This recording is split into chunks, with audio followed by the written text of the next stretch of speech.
mo community constituency COVID-19 center mo re tshwaragane le mekgatlo e mentsi e dirisanyang le setšhaba go bona gore re fenya yang bolwetse bona ba COVID-19. Mo studio sa rona ka jeko re na le Prince Manene Tabane ene ke chairperson ya Contralesa mo province e tona ya rona ya Gauteng. Maabane ka stream sa bona sa social mobilization go tswa mono mo nerve center ya rona ba letse ba etetse location le tona la kwa Ikhuruleni la Tembisa go ipona ka matlho gore batho ba Tembisa le batho ba rona ba re tshwentse re disanya le bona mo di lockdown tsena le di COVID-19 pandemic ena ba lla ka eng gwa Prince Tabane, you are welcome, sir. Thanks very much, Tabane. It's an honor to have you in our studio again. Thanks very much. Also, it's my honor that I'm here. Yes, sir. Let's amaile yang maabane kwa Tembisa le boneng batho ba reng ba lla ka eng ke eng se le se boneng, your observations, Khosi. Thanks very much, Tabane. Yesterday we took a journey, an outreach program to the nearby township of Tembisa. Yes, sir. Actually, the program is unfolding. It was for the first time that we have done as this center under social mobilization stream, that we felt that let's have the first-hand information because there were issues surrounding the COVID-19, the lockdown regulations, the frustrations that people are experiencing because of the lockdown regulations. So we went there to get that hand-first information. It was specifically around the accessing of 350 rands. Unemployed people. Unemployed people. President. Yeah, president. Yes. You'd recall there were media statements that people must go from the social development side, SASA, to say this is what you are supposed to do so that you can access this 350 rands. But the people were trying their luck and to no avail. They were not getting any access to that. If you email it, they're bouncing back. If you call, it keeps on ringing with nobody answering the phone. So we felt that because it's within our mandate as the Nerve Center to deal with those challenges during this period. So we took that journey. Indeed, when we arrived, we met the ground leadership of the area, who represent the community. It was made up of the church leaders, the Sanko leaders, other well-known structures, traditional leaders and traditional healers, and us being there. So what we wanted to check, that was the sole purpose of that. But only to find that what we were expecting to get, it will be more frustrating that we thought these are the minor issues. The challenge is you would find that there are people in the majority who do not have IDs, and the requirements of accessing this, you should have an ID. Yes. There are those South African ID. South African ID. This is for South Africa. Yes, this is for South Africa. Yes. There are those who do not have bank accounts, and one of the requirements to access this, you must have a bank account. The concerns were that even if they are requested to compile the required documents and process them to the department, they do not even have money to go to the internet and do that. They even raise points to exactly even to use it. And in the areas that includes most squatter camps, you'll find that there's one internet that will work very slowly. It's also frustrating. Lockdown regulation says that you cannot vagabond and move around. You cannot go to town. Because in the first place, even if these are issues that you have to execute so that you access this money, you do not have a permit to go. So you'll be questioned by the police. Why are you here? Because you do not have permit. And we put on the internet cafe, you see, yeah, and there are few to go to another area. It's a challenge. So people are frustrated in that regard. But what was worse, you will find that in some few families that we just randomly decided to visit, it was very painful. Only to find that there are many child-headed homes. We visited one family where there are 8 in the family, not a single one who's working. Out of 8, 5, if my memory serves me correctly, they do not have IDs, and these are South Africans. So it's a challenge. If we say now, come month end, people should access these funds, the process of assisting these individuals will time be enough so that come month end, they have all the necessary documents to access these funds? So it was just a frustration and a painful situation. Some kids, they don't even have locks in their families. There are only girls. They are vulnerable to the issues of rape and whatever, because there's a passage that even at night people can pass. You'd know it was very painful. We even took pictures that you could see here in this family setup. For them to cook, it's something that they've lasted to do that about 5 days ago. To cook. You look at the primer stove, you look at the pots, you can't hold the tears with that pain. So those were the issues that we then said, let's take them. And when we come back here, we do debriefing, and our stream leader will then make sure that it takes the relevant information, for an example, to the Department of Health, Department of Home Affairs, to say what is it that we are doing so that you can assist these people. Issues that need social development, that how can you assist in this regard? Because there were many issues. We were taken to a nearby a cooperative that they are doing agriculture.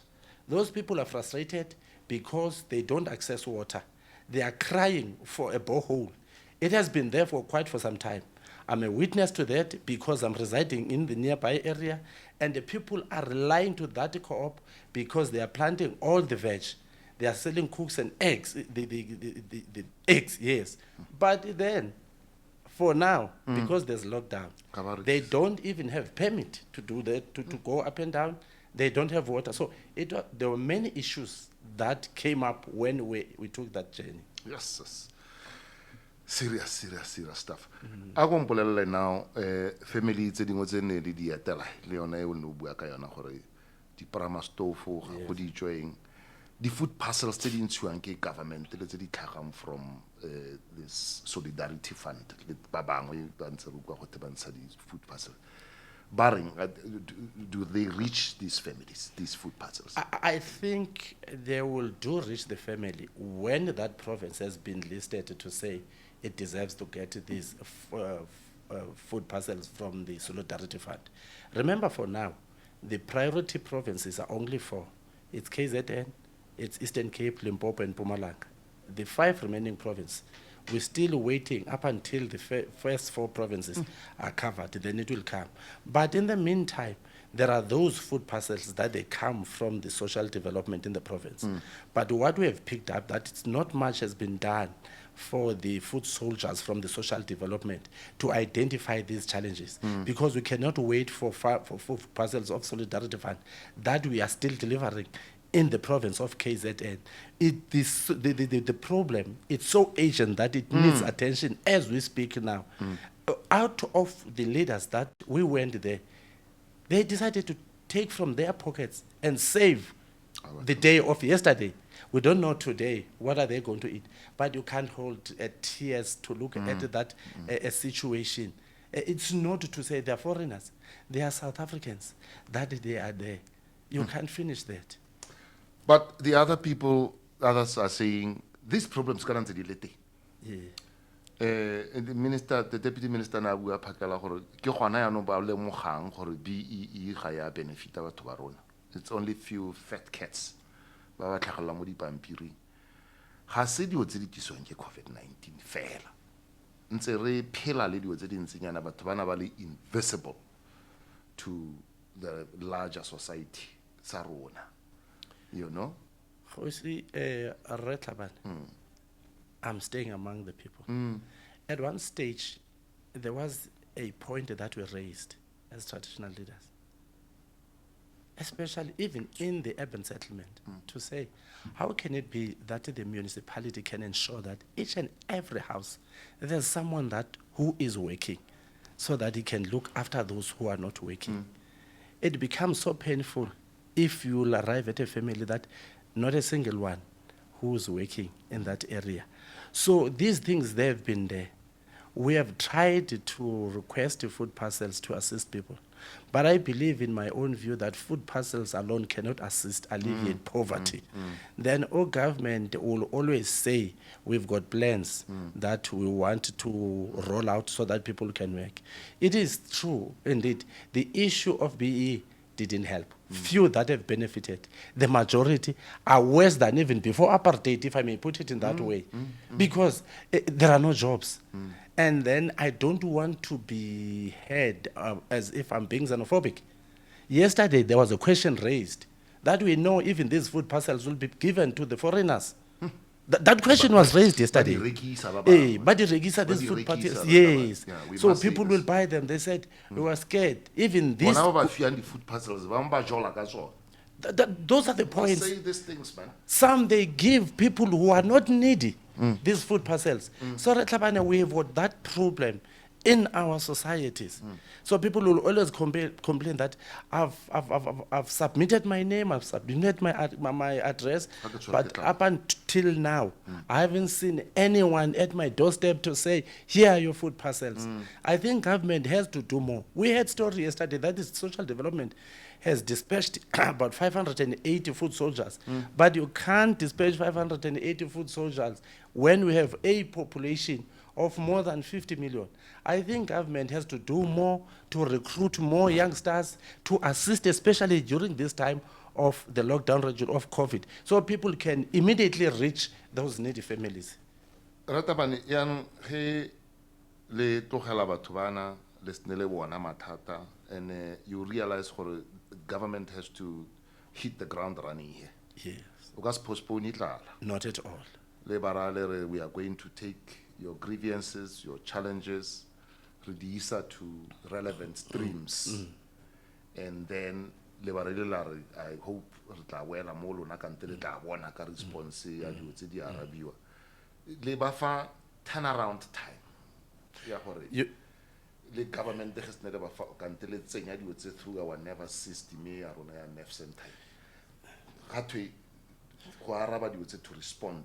You know, turnaround time ya rona ke Tabane, what we have said yesterday, we don't promise anything now. But what we are saying as the nerve center is to take this thing as a matter of fact and urgently so.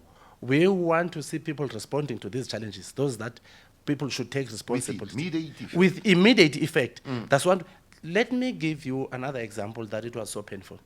People have heard through these social media messages that their department has said those who did not access their 350 rands from the time it was announced that they will get about a month ago, when they get their 350, it will be doubled. More of a back pay. People are expecting to get 700 a month end. Tell me if that doesn't happen, what will happen in the society? Already problem make a system. Yes. In a little glitches on its own. But we want to play our role. We cannot be saying, we cannot be saying, we'll wait until. Look, I may be judged wrong. When this COVID came in, nobody was expecting. So we were caught up, our pens down, all of us. Now, in terms of the red tapes, some of them were put aside. Our view is that even here, our intentions, whether there are red tapes, whether there's protocol, for now, those that are not harmful in accessing, in ensuring that people access food, let it be. Put the red tape aside, but make sure that the process is relevant. People first, but to pay. Prince Manene Tabane, and we thank you so much, and we hope to be talking to you from time to time. The social mobilization.